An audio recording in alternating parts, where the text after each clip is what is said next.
Nah, Ustaz Arif udah ada. Ya. Assalamualaikum Mas Assalamualaikum Ustaz Arif. Arif. Waalaikumsalam Ibu, Prof, semuanya. Sehat-sehat Bu, Iya. Prof? Alhamdulillah. Alhamdulillah. Bu Prof Ustaz jadi kita ya. double. Iya.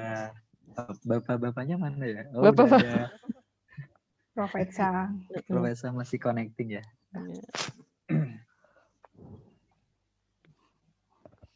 Bentar saya.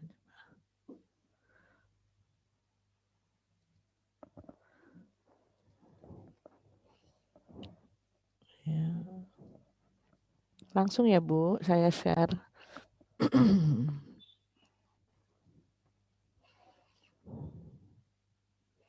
Bentar.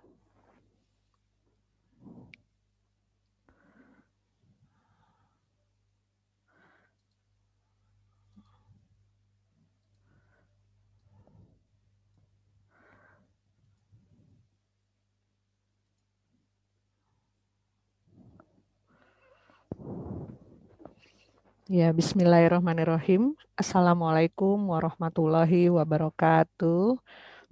Alhamdulillah, hari ini adalah ngaji online kajian Islam dan Psikologi ke-43 hari Jumat tanggal 26 Februari tahun 2021.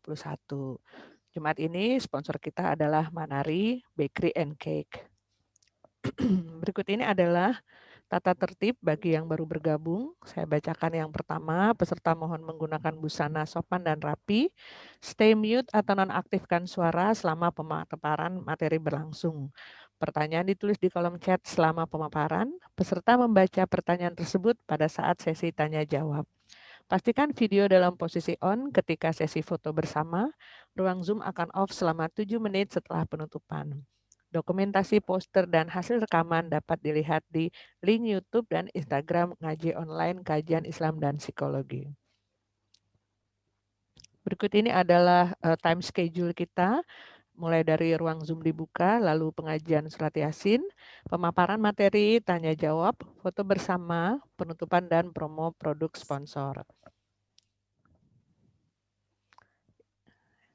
Inilah susunan acara atau rundown. Pertama, pembukaan oleh MC. Kedua, pembacaan surat Yasin oleh Ustadz Arifur Rahman MSI. Lalu sambutan moderator Profesor Dr. Reni Akbar Hawadi MM MNC Psikolog. Pembicara tamu pertama adalah Ulfani Wiyatama SPD dengan judul Teori Sosial Kognitif Albert Bandura. Lalu pembicara tamu kedua, Nazlatan Ukhra Kasuba, Bachelor of Human Science, dengan judul Aplikasi Teori Sosial Kognitif Albert Bandura. Selanjutnya tanya jawab dan hadiah kuis dari Manari Bread and Cake. Inilah profil moderator kita seperti biasa dengan Profesor Dr. Reni Akbar Hawadi MSI MM Psikolog. Beliau adalah guru besar Universitas Indonesia Fakultas Psikologi. Profil narasumber pertama Mbak Ulfani Wiyatama SPD, guru SMP di SMP IT Insan Mandiri Kalisari. Pendidikan lulus S1, Pendidikan Fisika Universitas Negeri Jakarta. Saat ini adalah mahasiswa S2 Kajian Islam dan Psikologi PSKTTI SKSG UI. Profil narasumber kedua adalah Nazlatan Ukhra Kasuba, Bachelor Human Science, lulusan Bachelor of Human Science atau Psychology dari International Islamic University Malaysia. Exchange Program Fatih Sultan Mehmet Vakif University Istanbul, Turki. Saat ini mahasiswa S2 Kajian Islam dan Psikologi Universitas Indonesia. Pengalaman organisasi tahun 2016 hingga 2017, Ketua 2 PPIM Persatuan Pelajar Indonesia se-Malaysia. Tahun 2013 hingga 2014, Assistant Head Publication and Promotion Siksta atau Psychology Student Association di IIUM International Islamic University Malaysia. Tahun 2013 hingga 2014, SRC atau Students Representative Council IIUM Member of International Bureau. Berikut ini ada promo dari Manari.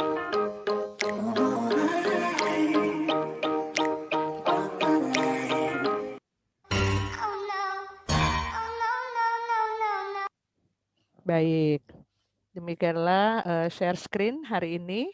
Acara selanjutnya adalah pembacaan surat Yasin bersama Ustadz Arif. Silakan Ustadz Arif. Terima kasih Bu. Bismillahirrahmanirrahim. Assalamualaikum warahmatullahi wabarakatuh. Waalaikumsalam warahmatullahi wabarakatuh. Alhamdulillah ala ni'matillah. Sallallahu ala Muhammad wa ala alihi.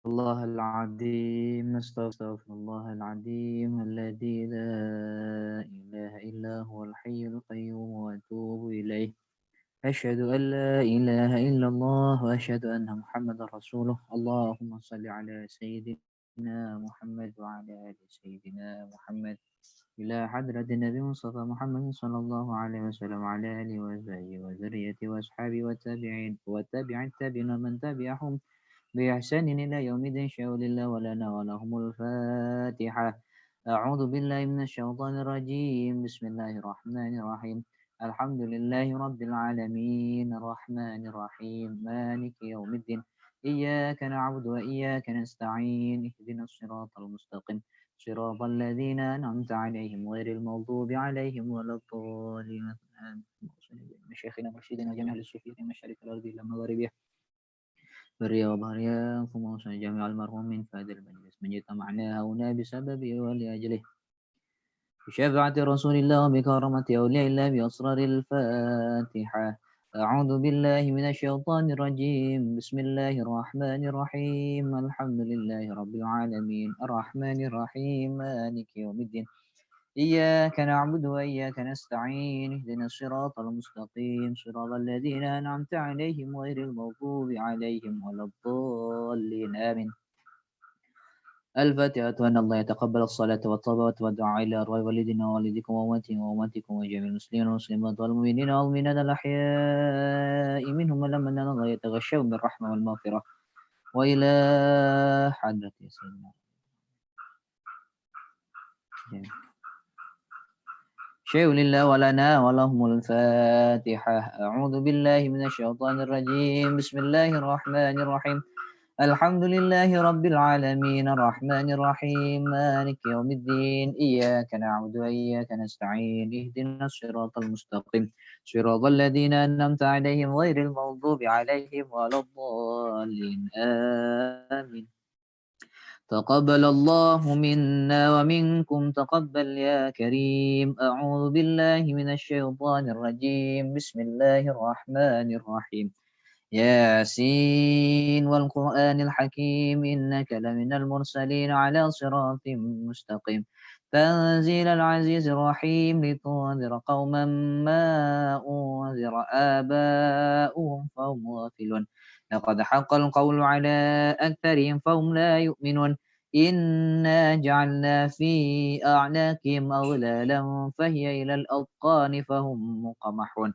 وجعلنا من بين أيديهم سدا ومن خلفهم سدا فأغشيناهم فهم لا يبصرون وسواء عليهم أنذرتهم أم لم تنذرهم لا يؤمنون إنما تنذر من اتبع الذكر وخشي الرحمن بالغيب فبشره بمغفرة وأجر كريم إنا نحن نحيي الموتى ونكتب ما قدموا وآثارهم وكل شيء أحصيناه في إمام مبين واضرب لهم مثلا أصحاب القرية جاءها المرسلون إذ أرسلنا إليهم اثنين فكذبوهما فعززنا بثالث فقالوا إنا إليكم مرسلون قالوا ما أنتم إلا بشر مثلنا وما أنزل الرحمن من شيء إن أنتم إلا تكذبون قالوا ربنا يعلم إنا إليكم لمرسلون وما علينا إلا البلاغ المبين قالوا إنا تطيرنا بكم لئن لم تنتهوا لنرجمنكم وليمسنكم منا عذاب أليم قالوا طائركم معكم أئن ذكرتم بل أنتم قوم مسرفون وجاء من أقصى المدينة رجل يسعى قال يا قوم اتبعوا المرسلين اتبعوا من لا يسألكم أجرا وهم مهتدون وما لي لا أعبد الذي فطرني وإليه ترجعون أتخذ من دونه آلهة إن يردني الرحمن بضر لا تغن عني شفاعتهم شيئا ولا ينقذون إني إذا لفي ضلال مبين إني آمنت بربكم فاسمعون قيل ادخل الجنة قال يا ليت قومي يعلمون بما غفر لي ربي وجعلني من المكرمين وما أنزلنا على قومه من بعده من جود من السماء وما كنا منزلين إن كانت إلا صيحة واحدة فإذا هم خامدون يا حسرة على العباد ما يأتيهم من رسول إلا كانوا به يستهزئون ألم يروا كم أهلكنا قبلهم من القرون أنهم إليهم لا يرجعون وإن كل لما جميع لدينا محضرون وآية لهم الأرض الميتة أحييناها وأخرجنا منها حبا فمنه يأكلون وجعلنا فيها جنات من نخيل وأعناب وفجرنا فيها من العيون ليأكلوا من ثمره وما عملته أيديهم أفلا يشكرون سبحان الذي خلق الأزواج كلها مما تنبت الأرض ومن أنفسهم ومما لا يعلمون وآية لهم الليل نسلخ منه النهار فإذا هم مظلمون والشمس تجري لمستقر لها ذلك تقدير العزيز العليم والقمر قدرناه منازل حتى عاد كالعرجون القديم لا الشمس ينبغي لها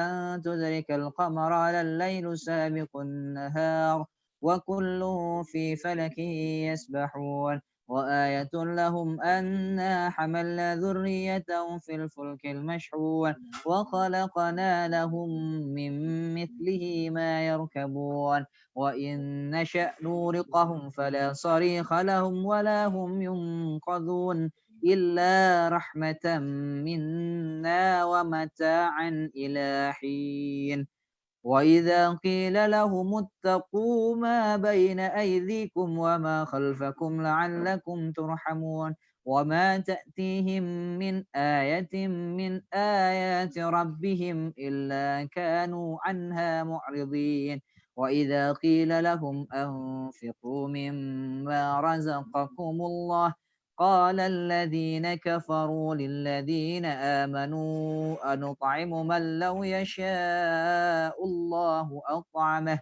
إن أنتم إلا في ضلال مبين ويقولون متى هذا الوعد إن كنتم صادقين ما ينظرون إلا صيحة واحدة تأخذهم وهم يخصمون فلا يستطيعون توصية ولا إلى أهلهم يرجعون ونفخ في الصور فإذا هم من الأجداث إلى ربهم ينسلون قالوا يا ويلنا من بعثنا من مرقدنا هذا ما وعد الرحمن وصدق المرسلون إن كانت إلا صيحة واحدة فإذا هم جميع لدينا محضرون فاليوم لا تظلم نفس شيئا ولا تجزون إلا ما كنتم تعملون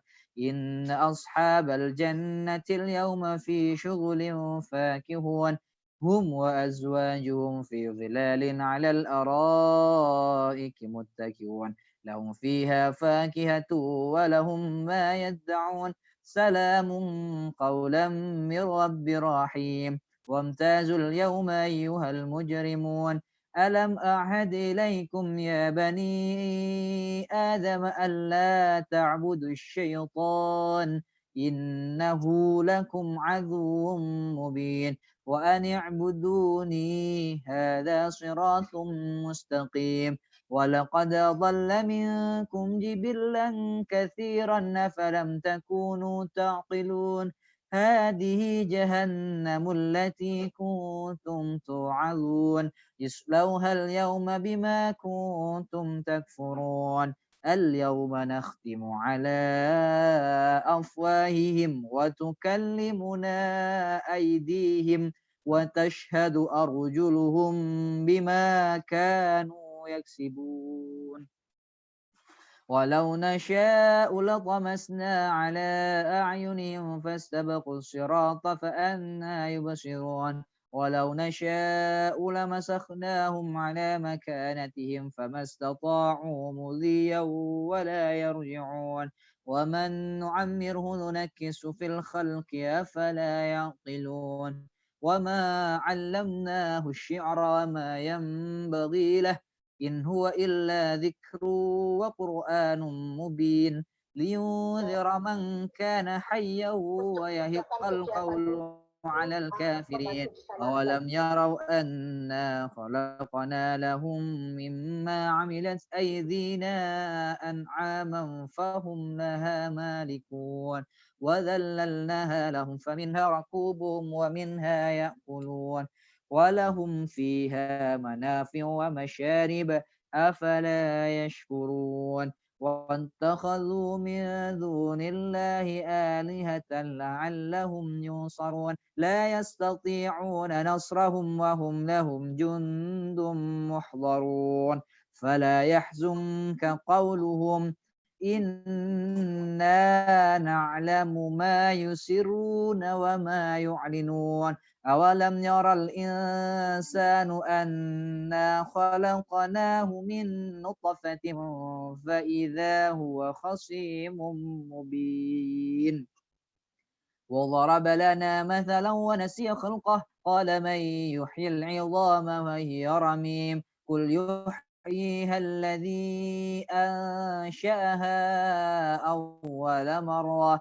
وهو بكل خلق عليم الذي جعل لكم من الشجر الأخضر نارا فإذا أنتم منه توقدون أوليس الذي خلق السماوات والأرض بقادر على أن يخلق مثلهم بلى وهو الخلاق العليم إنما أمره إذا أراد شيئا أن يقول له كن فيكون فسبحان الذي بيده ملكوت كل شيء وإليه ترجعون صدق الله مولانا العظيم والسلام عليكم ورحمة الله وبركاته. Waalaikumsalam. Waalaikumsalam warahmatullahi wabarakatuh.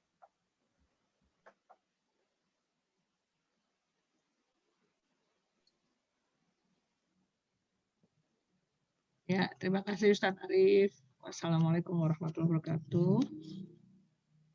Selanjutnya acara kita adalah sambutan dari moderator bersama Profesor Dr. Reni Akbar Hawadi, MMC, MM Psikolog.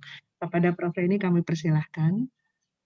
Baik, terima kasih Bu Dewi, Ustadz Arif, terima kasih banyak untuk ngaji yasinnya. Assalamualaikum warahmatullahi wabarakatuh.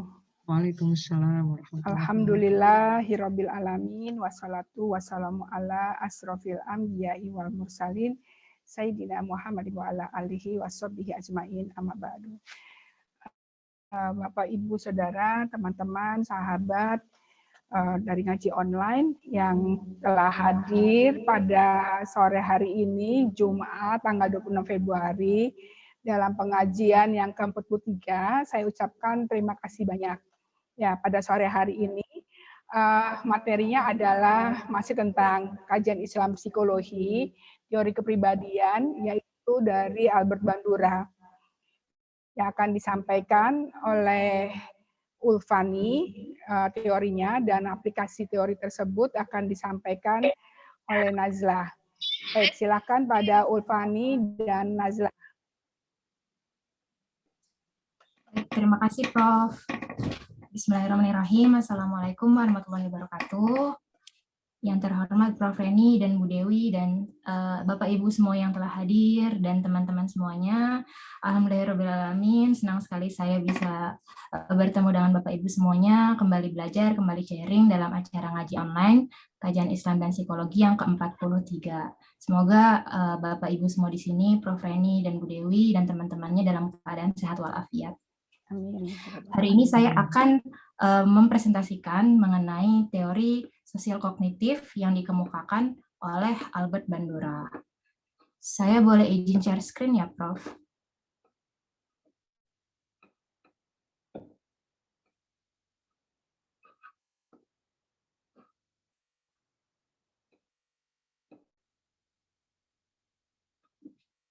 Baik, saya akan mempresentasikan mengenai teori sosial kognitif oleh Albert Bandura. Pembahasannya ada beberapa yang lumayan padat juga karena Bandura ini sangat berkontribusi dalam psikologi, ada psikologi kepribadian juga dan juga teori-teori belajarnya yang digunakan sebagai strategi untuk belajar.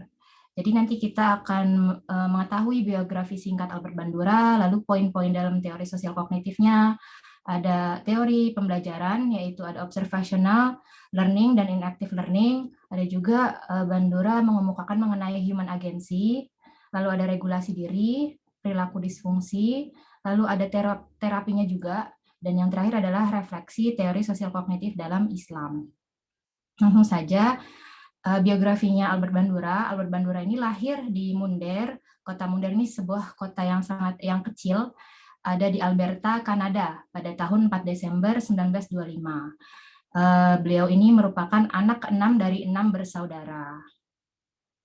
Ayah ibunya itu adalah imigran, ayahnya berasal dari Polandia dan ibunya berasal dari Ukraina yang kemudian pindah ke Kanada. Dan Bandura ini di kota Munder itu karena kota yang kecil dan fasilitasnya terbatas, saat SMA Bandura itu hanya dengan 20 teman-temannya, termasuk dia itu hanya ada 20 dalam satu sekolah, dan gurunya itu cuma ada 2. Jadi benar-benar bagaimana Bandura itu inisiatif dan cerdas untuk menuntut ilmu. Dan ibunya dan serta ayahnya juga sendiri sangat menjunjung nilai pendidikan. Ibunya dulu juga pernah bilang suka memotivasi Bandura, karena dia tinggal di kota Munder dan kebanyakan itu seorang petani juga. Ibunya suka bilang, kamu itu cuma punya 2 pilihan dalam hidup ini. Kamu pergi sekolah, atau kamu nanti cuma jadi petani yang nanti berakhir sebagai seorang pemabuk di sebuah toko bar. Gitu. Jadi cuma ada 2 pilihan antara bekerja sebagai petani atau belajar. Dan tentunya Bandura sangat termotivasi untuk terus belajar.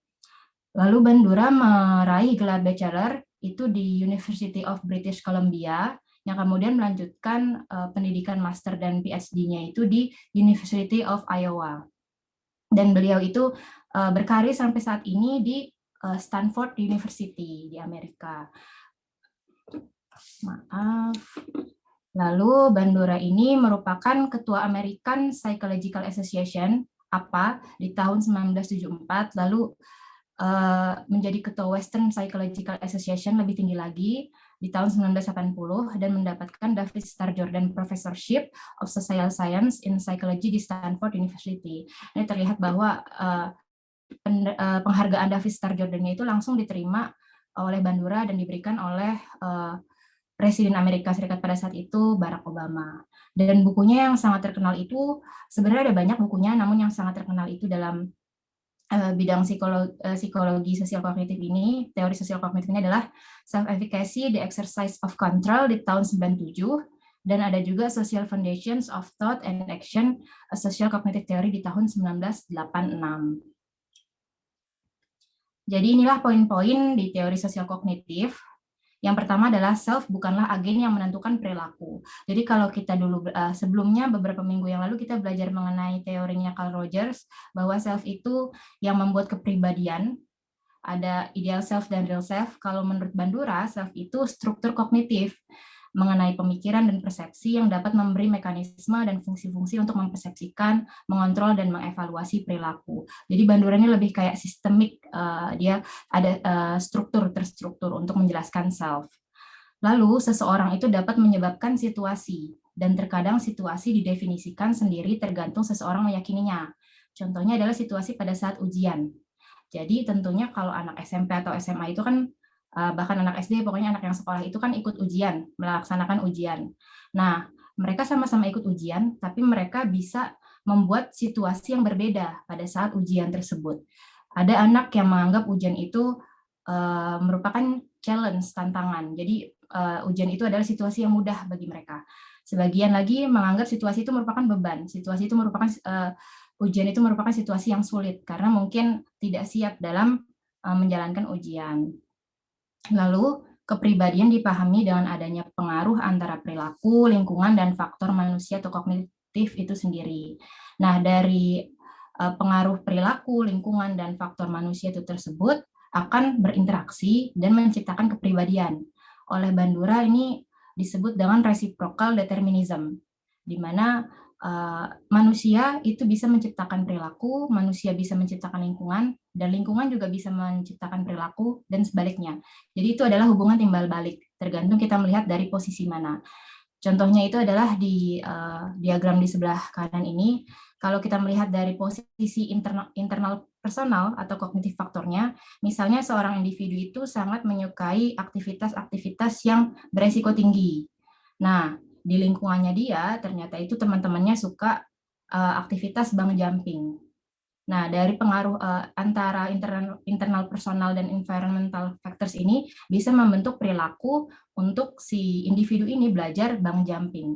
Jadi ada hubungan timbal balik antara perilaku personal cognitive factor-nya, environmental factors, dan behavior-nya. Lalu ada dua teori terkemuka yang dikembangkan oleh Albert Bandura mengenai dua bentuk pembelajaran. Yang pertama adalah observational learning atau pembelajaran berdasarkan observasi atau berdasarkan pengamatan dengan modeling, dan ada juga enactive learning atau pembelajaran dengan cara berbuat dan pengalaman. Yang pertama adalah observational learning. Belajar melalui pengamatan merupakan aspek terpenting dalam cara belajar. Jadi menurut Bandura, karena kalau misalnya kita mengamati itu, sangat banyak gagasan atas perilaku yang cenderung atau banyak peluang atas sesuatu perilaku yang kita amati itu untuk dapat diadopsi, yang akan menciptakan perilaku. Contoh yang terkenal itu adalah pada saat Bandura mengembangkan teori observational learning adalah dengan modeling eksperimen Bobodol. Jadi Bandura ini membentuk beberapa kelompok yang terdiri dari anak-anak, dan anak-anak ini suruh diperintahkan untuk menonton seorang model yang melakukan perilaku agresif kepada boneka Bobo. Boneka Bobo ini merupakan boneka yang flatable, yang berdiri, yang lalu kalau misalnya dipukul dia balik bangun lagi, seperti itu. Dan ternyata dari eksperimennya Bandura ini, anak-anak yang menonton model-model yang melakukan tindakan agresi kepada boneka ini cenderung untuk meniru. Dan ternyata Bandura juga dapat menyimpulkan bahwa perilaku didapatkan berdasarkan pengamatan dan modeling. Nah, lalu ada faktor yang mempengaruhi modeling. Bagaimana cara modeling ini dapat efektif? Bagaimana sebuah pengamatan itu dapat menjadi efektif dilakukan oleh pembelajar atau pengamat? Ada 3. Yang pertama adalah dari modelnya itu sendiri, terdiri dari umur dan jenis kelamin, lalu status dan tipe perilaku. Jadi menurut Bandura itu, kita akan lebih terpengaruh oleh seseorang yang memiliki kemiripan dengan kita dibandingkan dengan seseorang yang berbeda jauh dengan kita. Contohnya dari umur dan jenis kelamin. Menurut Bandura, perempuan itu akan cenderung lebih menaruh minat untuk meniru perilakunya itu apabila dengan perempuan juga, dan juga laki-laki dengan laki-laki, seperti itu. Dan juga ada status. Status ini adalah bahwa kita lebih terpengaruh oleh model yang memiliki status lebih tinggi dibanding kita. Contohnya itu adalah selebriti yang memiliki status yang lebih tinggi atau yang lebih terkenal, seperti itu. Ada juga tipe perilaku. Tipe perilaku ini adalah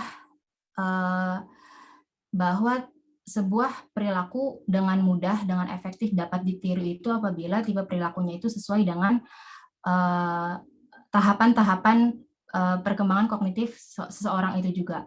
Gitu. Jadi kalau misalnya anak-anak, contohnya itu anak-anak ingin belajar sepeda, tentunya dengan mempelajari sepeda, dia lebih mudah untuk mempelajari mengendarai sepeda roda 3 terlebih dahulu dibanding langsung naik sepeda roda 2. Seperti itu. Lalu ada observers, ini adalah dari segi pengamat atau pembelajarnya sendiri, umur dan atribut yang dimiliki oleh observer. Kalau umur ini contohnya bisa jadi apabila seorang ibu itu ingin mengenalkan kata-kata kepada anaknya. Nah, contohnya misalnya anak bayi berumur 6 bulan misalnya, kan di situ saat 6 bulan kemampuan sensorik indera bicara dan pendengarannya itu berkembang. Jadi otomatis kalau misalnya ibu itu ingin mengenalkan kata-kata kepada anaknya yang berumur 6 bulan ini, ibu ini harus tahu bahwa pada saat umur 6 bulan berbicara dan pendengaran yang dapat diandalkan. Ya contohnya ibu itu mengulangi kata-kata yang mudah untuk anak tersebut, kayak mama atau papa. Nah itu nanti anak tersebut cenderung akan lebih mudah untuk meniru perilaku si ibu tersebut. Jadi memang seorang ibu, contohnya di sini orang tua itu harus tahu atau memahami perkembangan sensori motor si pembelajar, si anaknya tersebut untuk supaya pembelajaran itu menjadi lebih efektif. Lalu ada reward consequences. Jadi konsekuensi atau reward itu sangat berpengaruh juga. Dalam contohnya itu adalah tadi Bobodol, bahwa anak-anak yang telah meniru perilaku model anak-anak itu kan tadi ikutan mukul-mukul si boneka itu, ngikutin si model yang mukul-mukul boneka. Nah, ada anak yang setelah dia keluar dari ruang eksperimen itu diberikan permen. Nah, kalau anak yang diberikan permen, dia saat dimasukkan ke ruang eksperimen kembali, dia kembali melakukan perilaku agresif, dia kembali memukul balon tersebut, boneka tersebut. Nah, ini reward-nya. Ada juga anak-anak yang malah pas saat keluar dari ruangan eksperimen ini diomeli. Nah, pada saat dia diomeli dan dikembalikan lagi ke ruang eksperimen, dia itu jadi berkurang keinginan untuk memukul si boneka ini. Jadi reward dan consequences ini juga berpengaruh dalam proses modeling. Nah, Bandura juga menjelaskan tahapan-tahapan pada saat terjadinya proses pembelajaran secara observasi dengan modeling. Ada 4 tahap. Itu yang pertama adalah attentional processes atau proses atensi, di mana proses atensi ini mengembangkan proses kognitif dan kemampuan persepsi untuk memahami model dengan baik. Di sini contohnya adalah seorang anak yang memperhatikan ayahnya mengendarai mobil. Jadi tujuan anaknya ini adalah supaya dia bisa mengendarai mobil. Nah, atensi ini ditujukan untuk anak tersebut dapat mengamati bagaimana cara ayah tersebut mengendarai mobil, apakah yang diperlukan pada saat mengendarai mobil, seperti itu. Jadi langsung observasi, langsung pengamatan secara langsung. Lalu yang kedua adalah retensi atau retention process, di mana di sini terjadi proses pengingatan kembali perilaku, lalu membentuk mental image dan deskripsi verbal. Contohnya adalah menulis catatan tahapan-tahapan mengendarai mobil atau fungsi alat. Ataupun kalau misalnya tidak menulis catatan, di situ dia akan sudah tercipta membentuk mental image. Dia akan mengingat kembali. Tadi saat sudah memasukkan kunci, dia ngapain ya, ayah ngapain ya, seperti itu. Supaya untuk ke tahap berikutnya, dia bisa lebih mahir pada saat ke production processes atau proses menghasilkan respon yang berdasarkan perilaku yang telah dipelajari. Dan dia juga di sini ada proses menerima feedback atas pembelajaran. Jadi setelah dia mengamati, atensi, dia retensi, dia mengingat juga, ini langsung terjun untuk praktek. Contohnya itu langsung bersama ayah atau pelatih untuk mengendarai mobil tersebut. Nah, lalu dia menerima feedback atas pembelajarannya. Kalau misalnya menerima feedback atas pembelajarannya itu dapat menimbulkan motivasi. Motivasinya ini akan berkaitan dengan proses keempat, di mana insentif dan motivational process. Jadi sangat penting juga pada saat proses observasi ini, observational learning ini ada motivasi atau penguatan atau feedback.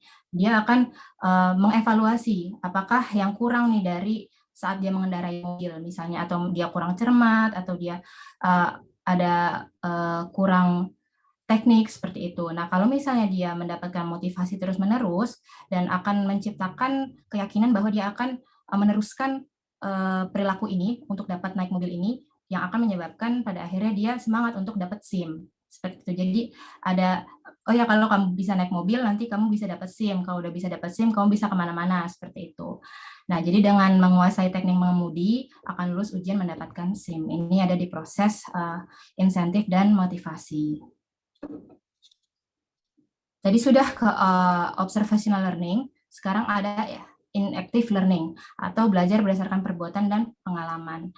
Jadi kalau sebelumnya adalah melalui observasi atau pengamatan, ini berdasarkan perbuatan dan pengalaman. Di mana menurut Bandura, pembelajaran yang diperoleh berdasarkan konsekuensi, di mana individu akan memikirkan dan mengevaluasi konsekuensi perilaku mereka.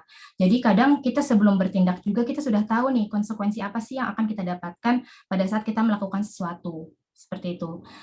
Dan dari konsekuensi tersebut kita bisa tahu evaluasinya. Kalau saya ngelakuin ini gimana ya? Kalau saya ngelakuin ini gimana ya? Seperti itu. Dan Bandura merumuskan fungsinya, fungsi pembelajaran melalui perbuatan dan pengalaman ini adalah yang pertama menginformasikan dampak dari tindakan kita. Contohnya itu misalnya seseorang ingin berpergian dari Jakarta ke Bogor. Dia bingung mau pakai jaket atau nggak pakai jaket. Nah, di situ dia udah bisa merumuskan konsekuensinya.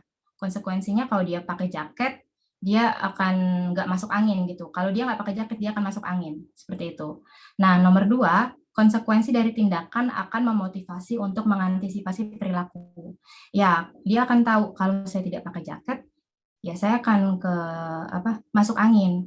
Jadinya dia antisipasi supaya nggak masuk angin, dia pakai jaket pada saat berkendara motor. Lalu yang ketiga, konsekuensi dari sebuah perilaku akan menguatkan perilaku tertentu. Ya tentunya kalau dia sudah bisa mengantisipasi perilaku yang menyebabkan dia nggak masuk angin gitu pada saat dia memakai jaket, tentunya hal itu akan terus dilakukan selama dia berkendara motor untuk mengatasi dia nggak masuk angin seperti itu dengan konsekuensi yang telah dia dapatkan sebelumnya. Selanjutnya adalah mengenai efikasi diri. Jadi Bandura ada mengembangkan yang namanya human agency. Human agency ini merupakan kapasitas yang digunakan oleh manusia untuk dalam proses pembentukan perilaku tersebut. Ada efikasi diri yang pertama, ini yang terkenal Bandura mengenai teori efikasi diri. Bandura mengemukakan bahwa efikasi diri itu keyakinan bahwa seseorang dapat menguasai suatu situasi dan menghasilkan berbagai hasil positif. Jadi keyakinan sifatnya. Nah, kalau misalnya efikasi dirinya itu tinggi, akan mempengaruhi orang-orang untuk mengembangkan kebiasaan yang sehat dan positif. Karena pada saat efikasi dirinya tinggi, dia pasti bisa mengontrol perilakunya dia untuk menghasilkan sebuah situasi yang menghasilkan sesuatu yang positif dan akan menjadi kebiasaan di kemudian harinya. Nah, efikasi diri ini ada 4 sumber-sumbernya. Yang pertama adalah performance attainment, di mana pencapaian prestasi di masa lalu. Nah, keberhasilan menyelesaikan suatu masalah akan meningkatkan efikasi diri kita. Ya, kalau misalnya kita pernah lomba dan ternyata itu menang misalnya, ya tentunya itu akan meningkatkan efikasi diri kita untuk terus berkembang, untuk ikut lomba lagi, untuk semakin yakin bahwa kita bisa menang lomba tersebut, seperti itu. Namun Bandura juga bilang kalau misalnya sesuatu itu tidak berjalan sesuai dengan keinginan atau tujuan kita, bisa menurunkan efikasi diri kita juga. Jadi di sini ada tips-tipsnya. Tips-tipsnya adalah membuat tujuan sederhana terlebih dahulu. Jadi kita membuka peluang keberhasilan kita. Dengan tujuan yang sederhana, itu nanti lama-lama akan naik level. Dari yang sederhana terlebih dahulu, kita akan berhasil. Nah, dari yang sederhana lama-lama naik level, dan kemudian semakin berhasil dan semakin berhasil. Dan itu akan meningkatkan efikasi diri. Yang kedua adalah verbal persuasion atau persuasi verbal, di mana kalau persuasi verbal ini efektif, dia harus bersifat realistis. Bersifat realistis maksudnya gimana? Jadi pada saat seseorang itu melakukan suatu perilaku, kalau misalnya diberikan dorongan semangat yang bersifat realistis, itu akan lebih efektif. Contohnya misalnya adalah seorang yang bermain piano. Nah, kalau misalnya dia diberikan dorongan semangatnya, ayo main piano terus 24 jam misalnya, nanti lama-lama kamu akan mahir seperti Beethoven atau Mozart, seperti itu misalnya. Itu kan tidak realistis, karena dia harus main 24 jam non-stop main piano, dan terlalu tinggi standar evaluasinya. Nah, ini yang menyebabkan biasanya tidak efektif. Atau misalnya seorang anak yang ingin menjadi pemain bola NBA, tapi dia sudah stuck tinggi badannya itu di 160 cm misalnya, dan itu teman-temannya menguatkan dia supaya terus bermain basket dan supaya dapat NBA. Padahal NBA juga sudah ada kriteria tinggi badan seorang pemainnya itu 193 cm kalau nggak salah. Itu harus bersifat realistis supaya efektif, efikasi dirinya ini meningkat.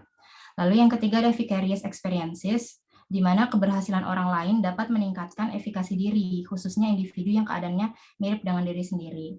Contohnya tadi sama misalnya main piano, anak-anak waktu kecil yang dia sama sekali belum pernah megang piano, misalnya dua orang anak yang sama-sama belum pernah megang piano, dan dia ikut les gitu. Nah, apabila temannya berhasil, tentunya itu akan menjadi dorongan semangat keberhasilan temannya itu akan membuat dia bangkit, termotivasi bahwa oh ya teman saya aja bisa, padahal saya sama-sama dari nol nih dengan dia, dan ternyata dia bisa, ya saya juga harus bisa, seperti itu.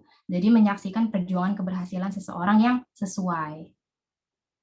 Lalu yang keempat adalah psychological states, di mana perubahan suasana hati dapat mempengaruhi keyakinan mengenai efikasi dirinya dengan cara menerapkan pola hidup sehat. Ya, misalnya pola hidup sehat, tidur yang cukup, makan makanan yang bergizi seperti itu. Tentunya itu akan membuat suasana hati kita baik. Nah, kalau suasana hati kita baik, kerja kita, kinerja kita akan lebih optimal dan maksimal. Dan ini mempengaruhi keyakinan mengenai efikasi diri.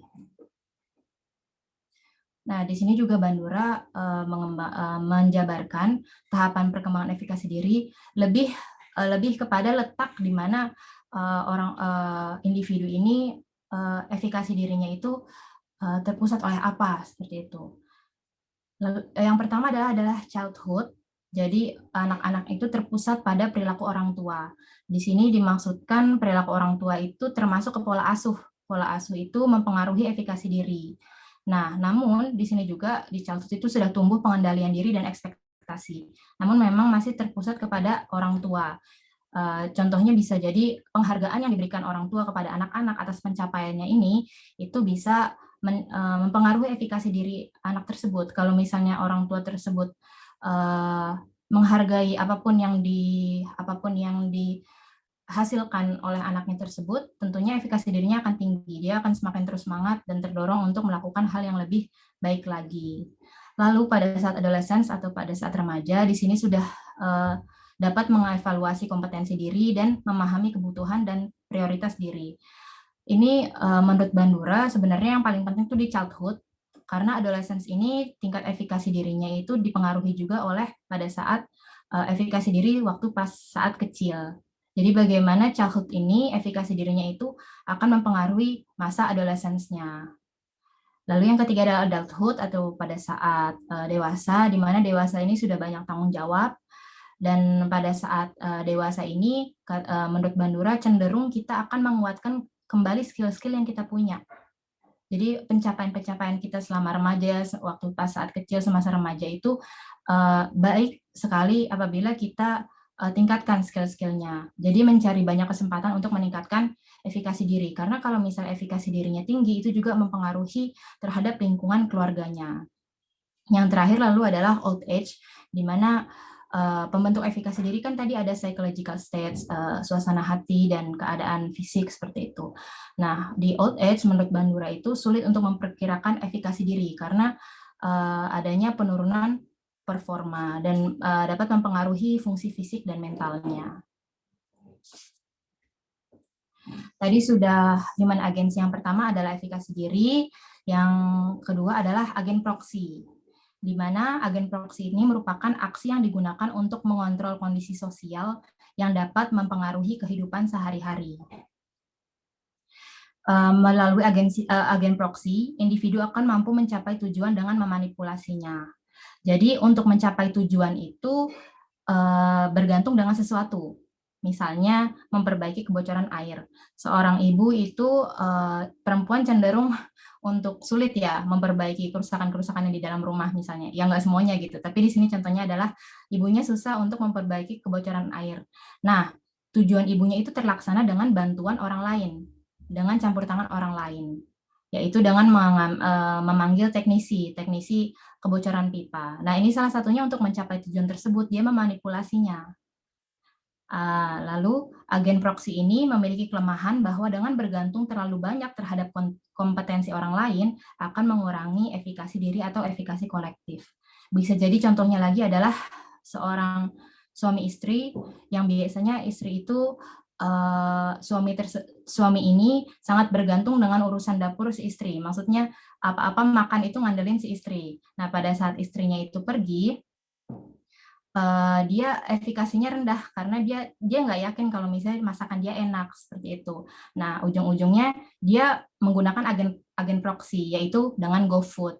Padahal kalau misalnya dia bisa mencoba untuk mulai memasak dan ternyata berhasil, akan meningkatkan efikasi dirinya sehingga dia jadi tidak akan bergantung lagi pada GoFood kalau misalnya istrinya pergi seperti itu. Lalu yang ketiga adalah efikasi kolektif. Tadi ada efikasi diri, ya asalnya dari personal. Sekarang adalah kolektif, di mana kepercayaan orang-orang bahwa dengan usaha bersama akan membawa suatu pencapaian kelompok. Nah, efikasi kolektif ini muncul melalui efikasi personal dari banyak orang yang bekerja sama. Jadi bukan pikiran kelompok, tapi efikasi personal dari banyak orang yang bekerja sama. Karena menurut Bandura, individu itu mungkin bisa memiliki efikasi diri yang tinggi, namun efikasi kolektifnya rendah. Maksudnya gimana? Contohnya adalah misalnya seseorang perempuan yang efikasi dirinya itu sangat tinggi kalau dia itu bisa menerapkan pola hidup sehat. Tapi efikasi kolektifnya terhadap mengurangi polusi udara itu sangat rendah. Karena tidak dapat dipungkiri lingkungannya itu setiap hari harus mengharuskan dia itu berkendara, misalnya motor atau mobil. Lalu dia ingin menerapkan hidup sehat dan efikasi dirinya itu terhadap pola hidup sehat tinggi. Namun karena lingkungan juga efikasi kolektifnya itu menjadi rendah terhadap bagaimana cara dia untuk mengurangi atau menurunkan polusi lingkungan. Nah, ini juga ada faktor yang dapat melemahkan efikasi kolektif. Yang pertama adalah dunia transnasional. Maksudnya dunia transnasional adalah yang terjadi di bumi ini mempengaruhi manusia, memberikan perasaan ketidakberdayaan. Misalnya adalah penurunan lapisan ozon, seperti itu. Lalu yang kedua adalah perkembangan teknologi. Ini misalnya juga dengan sistem-sistem komputer ya yang sudah banyak sekali di perusahaan-perusahaan, sehingga banyak juga menyebabkan efikasi kolektif sebuah perusahaan itu kecil. Efikasi kolektif dari seorang dari karyawan-karyawan itu sangat kecil karena sudah banyak terbantu, sudah banyak yang dilakukan itu dengan komputerisasi, mendesain-desain gitu kan sudah banyak dengan robot-robot seperti itu. Lalu yang ketiga ada mesin-mesin sosial yang kompleks, di mana banyak juga orang-orang yang berusaha untuk mengubah struktur birokrasi, struktur pemerintahan gitu, buruh-buruh misalnya seperti itu. Namun pada akhirnya putus asa karena lama sekali jangka waktu antara tindakan yang mereka lakukan dengan perubahan yang terlihat. Lalu yang keempat adalah permasalahan manusia yang besar. Contohnya adalah pada saat kegagalan perang. Selanjutnya adalah, nah kalau tadi kita sudah belajar efikasi diri, efikasi kolektif, menurut Bandura, kalau misalnya individu itu memiliki efikasi diri yang baik, maka akan baik juga kemampuan untuk meregulasi perilakunya. Jadi regulasi diri adalah kemampuan mengontrol perilaku atau mengarahkan perilaku yang baik sebagai strategi terhadap performa mencapai keberhasilan atau sesuatu yang positif. Nah, di sini ada beberapa faktor yang mempengaruhi regulasi diri, ada eksternal dan internal. Yang eksternal ada dua, yaitu dukungan faktor lingkungan yang berinteraksi dengan pengaruh personal. Contohnya adalah anak yang belajar mengenai nilai kejujuran dari orang tuanya.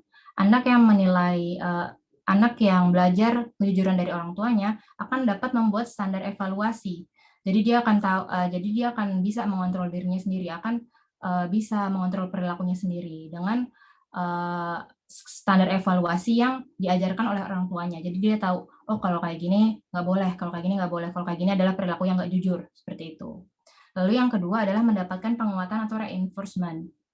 Bisa dicontohkan sebagai seniman. Seniman ini dia lebih terkadang seniman itu lebih sangat termotivasi apabila mendapatkan penguatan dari luar dibandingkan kepuasan diri sendiri. Karena apabila dia mendapatkan apresiasi dari luar, itu dia akan termotivasi terus untuk menghasilkan karya-karya. Seperti itu.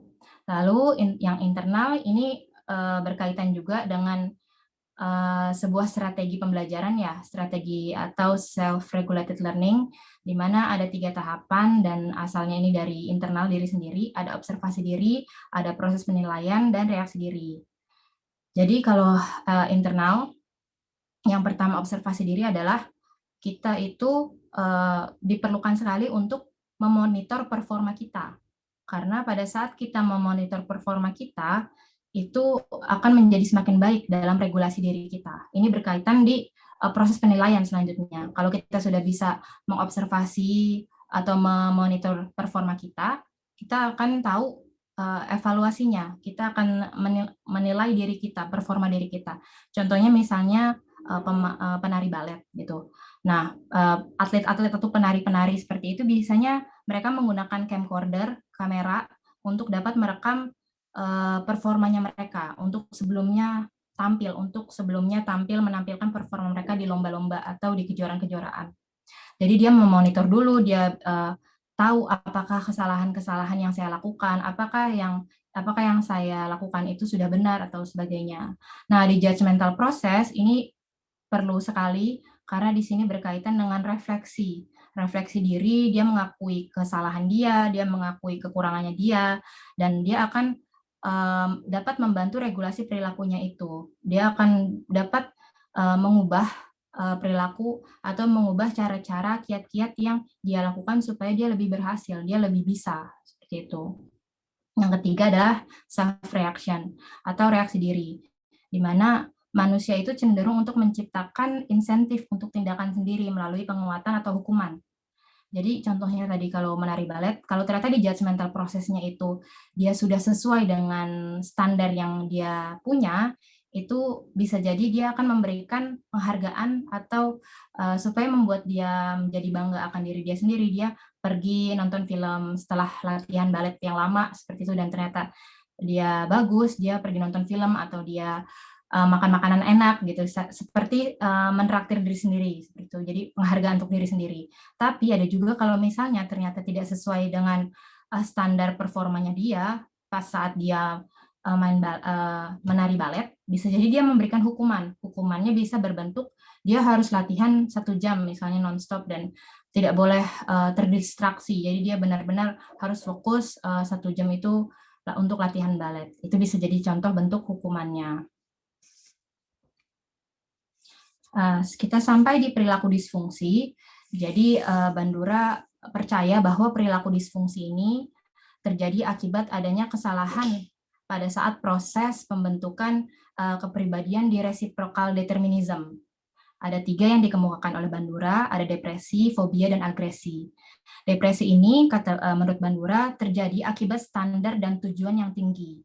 Nah, salah satunya penyebabnya karena adanya di 3 fungsi regulasi diri, entah di observasi diri, atau proses penilaian, atau reaksi diri.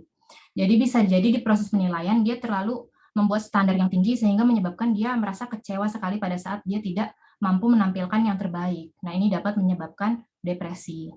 Yang kedua adalah fobia, di mana fobia timbul melalui kontak langsung, salah satunya bisa juga dengan generalisasi yang tidak tepat, ada juga terutama melalui pengalaman observasi. Di sini contohnya misalnya adalah pada saat seseorang yang menonton sebuah tayangan televisi, tayangan televisi itu menampilkan seseorang yang kasus-kasus di mana ada orang yang terjebak di dalam lift misalnya. Nah, padahal tidak semua orang akan mengalami, dan tentunya itu kejadian yang nggak pasti untuk terjadi kepada semua orang. Namun karena dia terjadi generalisasi yang tidak tepat, dia meyakini bahwa pasti nanti kalau naik lift akan terjebak, bisa macet seperti itu dan sebagainya. Nah, ini dapat menyebabkan dia fobia, bahkan untuk naik lift aja nggak bisa seperti itu. Lalu juga ada agresi. Agresi didapatkan melalui observasi dari orang lain, pengalaman langsung, latihan atau instruksi, dan keyakinan yang abstrak. Contohnya tadi ini adalah seperti bobodol, bahwa kalau misalnya dia melakukan agresif itu, tadi dikasih permen, ya tentunya dia akan melakukan tindakan agresif lagi untuk mendapatkan permen tersebut. Atau bisa dengan observasi melihat seseorang yang melakukan tindakan agresi. Dan juga keyakinan abstrak. Seperti contohnya bahwa kalau saya melakukan agresi ini adalah bentuk sayang kepada seseorang misalnya, dan itu sampai titik yang paling membahayakan itu menjadi perilaku disfungsi atau agresinya itu terlalu berlebihan. Bandura menjelaskan mengenai terapi-terapi yang dapat digunakan, yaitu terapi sosial kognitif untuk mengatasi perilaku-perilaku disfungsi. Tujuan utamanya adalah sebenarnya kepada self-regulation atau regulasi diri. Di sini saya mencontohkan adalah seseorang yang memiliki akrofobia atau takut ketinggian. Nah, takut ketinggian ini atau akrofobia banyak ya bentuk-bentuknya. Kalau ini contohnya adalah seseorang yang bekerja di sebuah perusahaan, ternyata liftnya itu adalah lift yang terbuat dari kaca, yang kalau misalnya kita lihat kanan kiri melihat jendela liftnya itu langsung dapat mengetahui ketinggian atau tinggi dari gedung tersebut. Nah, ini menyebabkan dia kesulitan untuk melakukan kegiatan atau aktivitas di kantor. Dia lebih pilih naik tangga, naik turun tangga. Nah, ada 3 basic treatment. Yang pertama adalah overt modeling atau pemodelan terbuka. Jadi sang terapi ini dan pasiennya ini melihat langsung, observasi langsung orang-orang yang naik lift gitu. Orang-orang yang naik lift ya tidak apa-apa, dan mereka harus terbiasa naik lift. Kalau enggak ya akan terganggu, mereka susah akan kemana-mana, bekerja juga akan susah karena nggak efisien, harus naik tangga, naik turun tangga seperti itu ya. Memang naik lift ini sangat penting apabila kamu harus bekerja di sebuah perusahaan yang memang misalnya tinggi perusahaannya itu sampai 12 lantai, 13 lantai, dan dia misalnya kerja di lantai-lantai yang tinggi. Lalu covert modeling atau pemodelan secara tertutup. Terapis ini biasanya bisa jadi memberikan pemodelan langsung personal kepada pasiennya ini. Contohnya ini adalah dengan augmented reality ya. Jadi bisa jadi diajak menonton secara 3D dengan kacamata itu 3D atau 4D gitu, menyaksikan bagaimana sih rasanya kira-kira kalau misalnya naik lift tersebut gitu. Lalu yang terakhir adalah inactive mastery. Apabila overt modelingnya sukses, covert modelingnya sukses, kemudian terapis akan menganjurkan untuk inactive mastery. Jadi untuk langsung terjun kepada apa-apa saja yang dia takuti pada saat naik lift tersebut. Bisa jadi kita deketin liftnya dulu, nanti lama-lama bisa naik lift itu naik 1 tingkat, lalu turun lagi seperti itu. Jadi tidak langsung menuju tingkatan paling atas atau lantai paling atas. Jadi memang social cognitive therapy ini ditujukan untuk tujuan utamanya adalah perbaikan self-regulation atau regulasi diri. Lalu refleksi teori sosial kognitif dalam Islam, saya mengambil adalah keteladanan pada modeling. Jadi kan menurut Bandura perilaku manusia itu dapat dihasilkan karena adanya proses belajar terhadap sesuatu yang diamati yang akan menghasilkan peniruan atau modeling. Nah, sebagai umat muslim, tentunya tujuan utamanya adalah menjadi khalifah di muka bumi ini, yang menjadi manusia yang bermanfaat dan sebaik-baiknya. Bagaimana kita dapat melakukan sebuah tindakan, bagaimana kita berperilaku, baiknya itu seperti apa sih, standarnya itu seperti apa gitu.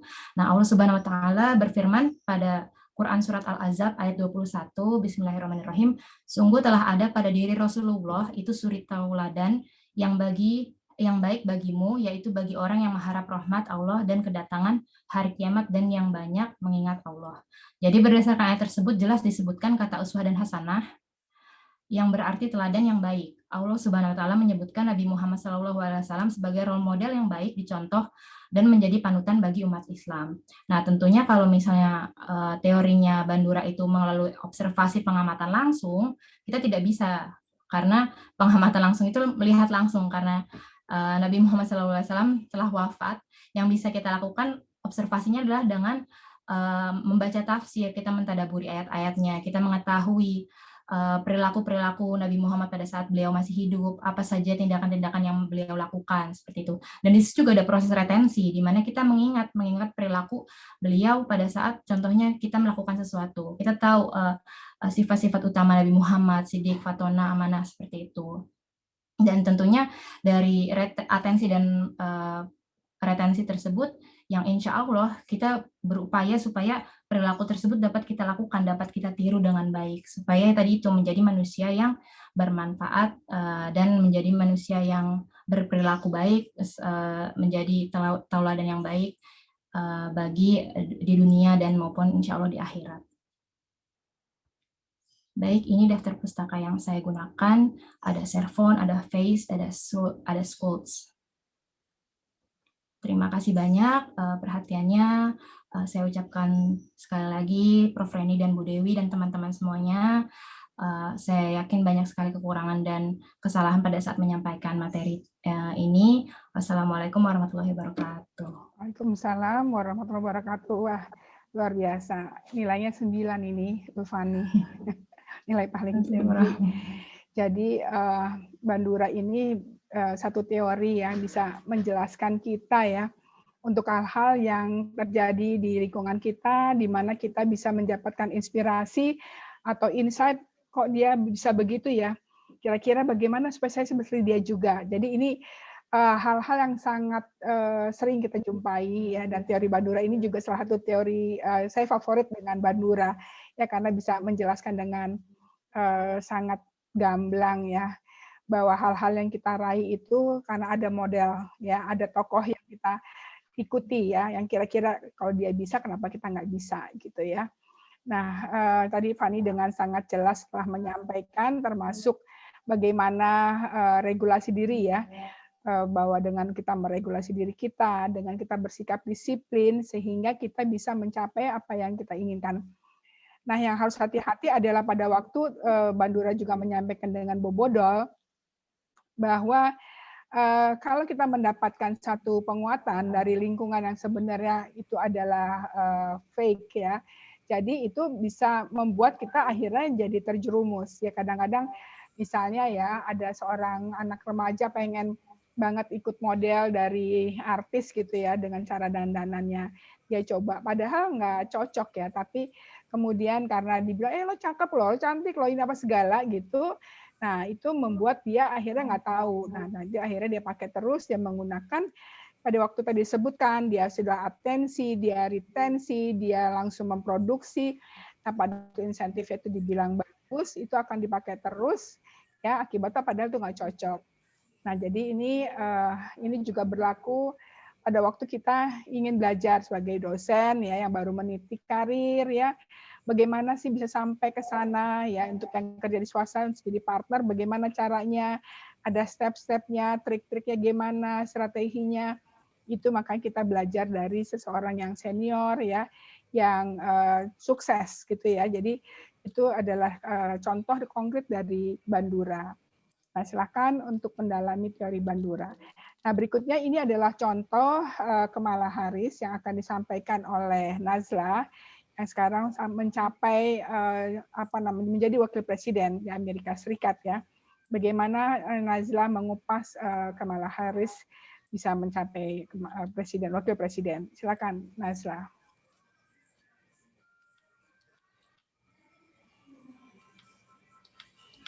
Assalamualaikum warahmatullahi wabarakatuh. Terima kasih Prof. Reni dan rekan tim penyelenggara yang telah memberikan saya kesempatan untuk membahas mengenai aplikasi teori sosial kognitif Albert Bandura. Nah, seperti yang sudah dikatakan oleh Prof. Reni bahwa 1 tahun yang lalu di Amerika Serikat menyelenggarakan pemilihan presiden di mana petahana Donald Trump ini kalah dengan Joe Biden yang didampingi oleh Kamala Harris. Nah, di sini kita melihat ada satu sosok ya yang menurut saya tidak hanya saya yang tertarik kepada beliau, tetapi media juga sepertinya tertarik dengan sosok beliau karena sosok beliau yang cukup menawan, cerdas, dan cukup menarik perhatian. Nah, oleh karena itu pada kesempatan kali ini saya dengan keterbatasan ilmu juga bacaan yang saya miliki berusaha memberikan gambaran bagaimana pengaplikasian teori Albert Bandura ini terhadap kepribadian Kamala Harris dan pencapaiannya. Nah, kenapa memilih Kamala Harris? Seperti yang kita ketahui, Kamala Harris ini adalah wakil presiden wanita pertama yang terpilih. Beliau juga seorang dari berlatar belakang ras kulit hitam di Amerika yang terpilih, dan beliau juga berlatar belakang Asia Amerika yang terpilih menjadi wakil presiden Amerika Serikat. Nah, ini adalah biodata beliau. Beliau adalah Kamala Devi Harris, lahir di California, Amerika Serikat pada 20 Oktober 1964. Profesi beliau adalah Wakil Presiden Amerika Serikat ke-46 dengan pasangan beliau adalah seorang Yahudi, Douglas M. Hoff. Nah, mengingat kembali sedikit paparan dari rekan saya, mungkin ada 3 hal yang saya tarik penerapan pada kepribadian Kamala Harris. Pertama adalah pembahasan teori developmental stage of modeling dan self-efficacy dari Albert Bandura. Kemudian modeling siapa sih model yang ditiru oleh Kamala Harris ini hingga ia mampu mencapai pencapaian yang sangat luar biasa ya, hingga menjadi wakil presiden Amerika Serikat yang tentunya tidak mudah untuk dilakukan untuk oleh sembarang orang. Kemudian observational learning atau pembelajaran observasional yang dialami oleh Kamala Harris dalam beberapa tahapan dalam kehidupannya. Nah, sekilas tentang developmental stage yang sudah dipaparkan oleh rekan saya, Mbak Ulfani, bahwa ketika childhood ini pembentukan self-efficacy ini terpusat pada perilaku orang tua. Kemudian ketika remaja, seseorang itu mulai mengevaluasi kompetensi diri dan memahami kebutuhan dan prioritas dirinya. Dan ketika dewasa, ia mulai mengevaluasi kembali pencapaiannya dan mencari banyak kesempatan untuk meningkatkan efikasi dirinya, mungkin dalam bentuk pernikahan, menjadi orang tua, karir, dan lain sebagainya. Kemudian seperti yang sudah dipaparkan oleh rekan saya, Mbak Ulfani, pada tahapan old age, masa tua, sulit memperkirakan self-efficacy karena penurunan performa. Oleh karena itu, saya akan membahas 3 tahapan ini dalam kehidupan Kamala Harris. Pertama, tentu karena childhood terpusat pada perilaku orang tua, kita akan melihat siapa sih orang tua dari Kamala Harris ini. Siapakah sosok ibu atau Kamala Harris ini? Siapakah sosok ibu? Shamala Gopalan, dan sosok ayah Donald Harris, dan seperti apa latar belakang mereka. Kemudian pada tahapan adolescence, remaja, bagaimana Kamala Harris ini menghadapi tantangan di lingkungannya dan mengevaluasi kompetensi dirinya ketika masa remaja. Kemudian pada adulthood, bagaimana apakah Kamala Harris ini berhasil meningkatkan efikasi dirinya melalui pendidikan, pernikahan, sebagai lawyer atau sebagai politikus. Nah, kita akan ini adalah kedua orang tua dari Kamala Harris. Rupanya darah aktivis yang dimiliki Kamala Harris itu diturunkan oleh kedua orang tuanya. Ayahnya adalah seorang Afrika Amerika yang merupakan seorang akademisi. Saat ini ayahnya adalah profesor di ekonomi di Universitas Stanford.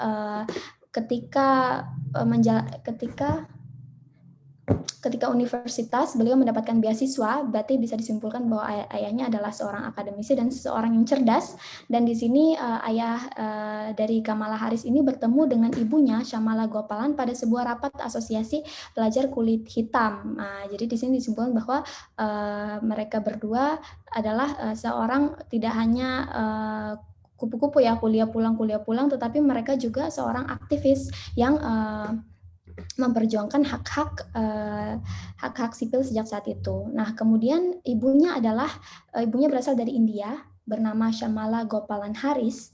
Shamala Gopalan ini juga adalah seorang wanita yang cerdas. Beliau lulus dari kampus ternama di India, kemudian pada umur 19 tahun ingin sekali melanjutkan kuliahnya di Amerika. Nah, akhirnya beliau di Amerika mampu mengukir karir sebagai peneliti kanker payudara yang terkenal. Nah, dalam orang tua Kamala Harris, sayang sekali Donald Harris dan Shamala Gopalan ini bercerai ketika Kamala berusia 7 tahun. Akan tetapi sejauh bacaan saya tidak ada kejadian-kejadian traumatis yang dialami oleh Kamala Harris sejak perceraian kedua orang tuanya, karena kedua orang tuanya tetap menjalani hubungan yang baik dengan sang anak. Nah, setelah dari perceraian Shamala Gopalan dan Donald ini, Kamala dan adiknya di sini namanya Maya itu dibesarkan oleh ibu yang memiliki kepercayaan Hindu. Shamala mengenalkan kepada Kamala tentang kepercayaan Hindu, kemudian seringkali pulang kampung ke negara asalnya di India. Nah, sejak kecil Kamala Harris sudah dibawa ke agenda-agenda demonstrasi yang memperjuangkan hak-hak sipil, terutama hak-hak kaum Black Amerika. Nah, jadi ini adalah sekilas tentang profil kedua orang tua Kamala Harris. Nah, selanjutnya pada tahapan adolescence, Kamala rupanya tumbuh menjadi remaja yang aktif dan percaya diri. Nah, di sini dapat terlihat bagaimana ia menghadapi tantangan-tantangan dan mengevaluasi kemampuan dirinya. Saat kuliah, ia mendirikan grup tari dengan seorang teman, menjadi anggota Dewan Mahasiswa Seni Liberal, bergabung ke tim debat, dan mendalami ilmu-ilmu politik dan ekonomi, hingga pada akhirnya ia mendapatkan meskipun aktif di luar, ia mengetahui bahwa keluarganya ini memiliki standar yang tinggi untuk pendidikannya. Melihat dari latar belakang kedua orang tuanya, semangat itu pun turun kepada Kamala Harris. Hingga pada akhirnya ia mendapatkan PhD pada tahun 1989. Nah, selanjutnya pada tahapan adulthood, Kamala Harris ternyata pun melejit lagi, memiliki karir yang sukses dan berusaha menjalin hubungan yang romantis. Jadi di sini self-effikasinya berusaha ia tingkatkan dengan karir-karir yang sukses dan hubungan yang romantis. Nah, karir-karir yang sukses ini dapat dilihat ia menjadi pengacara, kemudian hubungan yang harmonis ini ia jalin bersama seorang duda ya dari latar belakang Yahudi, Dov Emhoff ini yang memiliki 2 anak, Cole dan Ella. Nah, ia berusaha menjalin hubungan yang baik dengan Cole dan Ella ini hingga ia mendapatkan panggilan kesayangan, yaitu Momala. Nah, dari sini kita bisa menyimpulkan bahwa self-efficacy ini terbentuk dari kedua orang tuanya ya. Ia melihat sosok model yang sempurna bagi ia, sosok model aktivis dan seorang yang berpendidikan. Kemudian self-efficacy yang terbentuk dengan baik itu pada childhood itu kemudian akhirnya tercermin dari ketika dia adolescence ini semakin aktif dan semakin mampu menghadapi tantangan yang ia hadapi dalam proses transisinya dari masa kanak-kanak hingga masa remaja, kemudian itu pun akhirnya berpengaruh juga di masa adulthood-nya. Jadi disimpulkan bahwa dalam tahapan perkembangan Kamala Harris terbentuk efikasi diri dalam tahapan perkembangan Kamala Harris ini terbentuk dengan sangat baik. Nah, setelah melihat beberapa tahapan developmental stage, kita tentu penasaran siapa sih sosok yang betul-betul menjadi model dari Kamala Harris ini dan bagaimana tahapan-tahapan bagaimana model ini sangat mempengaruhi keputusan-keputusan Kamala Harris dalam mengambil setiap tindakannya. Nah, di sini seperti yang sudah dijelaskan oleh rekan saya, Mbak Yusanti, bahwa pembelajaran melalui observasi paling efektif terjadi apabila pihak yang belajar termotivasi untuk melakukan perilaku yang ditiru. Nah, motivasi ini juga bergantung kepada karakteristik modeling. Siapa yang ingin ia model? Nah, seperti yang sudah Mbak Ulfani jelaskan, terdapat 3 karakteristik, ada tipe tingkah lakunya, kemudian status, dan kesamaan. Nah, seperti yang sudah dijelaskan sebelum ini, bahwa kesamaan, baik itu umur dan jenis kelamin, itu sangat berpengaruh terhadap seseorang untuk menirukan satu tindakan ya, untuk menjadi model ini. Nah, Mbak Ulfani juga sempat mengatakan bahwa perempuan itu cenderung mencari model yang sama gitu. Perempuan cenderung mencari model sosok perempuan juga. Nah, oleh karena itu, ibu dari Kamala Harris, Shamala Gopalan ini pada beberapa interview dan beberapa artikel tentang biografi Kamala Harris, juga wawancara Kamala Harris yang ditulis dalam bentuk artikel, ia mengatakan beberapa kali bahwa sosok ibu Shamala Gopalan adalah greatest source of inspiration in her life. Jadi sumber inspirasi yang paling terbesar dalam kehidupan Kamala Harris ini adalah ibunya, Shamala Gopalan. Kenapa? Karena kesamaan tadi. Ibunya adalah seorang dari kaum minoritas ya, seorang yang berasal dari India, Asian American, itu bahkan lebih minoritas lagi daripada Black American. Nah, dari sisi ini ibunya akan tetapi menunjukkan suatu semangat ya, faith, kepercayaan yang sangat tinggi bahwa seseorang itu tidak dinilai dari penampilan dia atau bagaimana dari asal dia atau siapa yang ia cintai, tapi seseorang itu dinilai ya dari value-value yang ia tanamkan. Jadi dari sini Kamala Harris seringkali menyebutkan bahwa ibunya inilah yang menjadi model utamanya. Makanya kemudian di sini juga ia mengatakan bahwa ibunya ini memastikan, Kamala mengatakan bahwa ibunya mengetahui bahwa dia sedang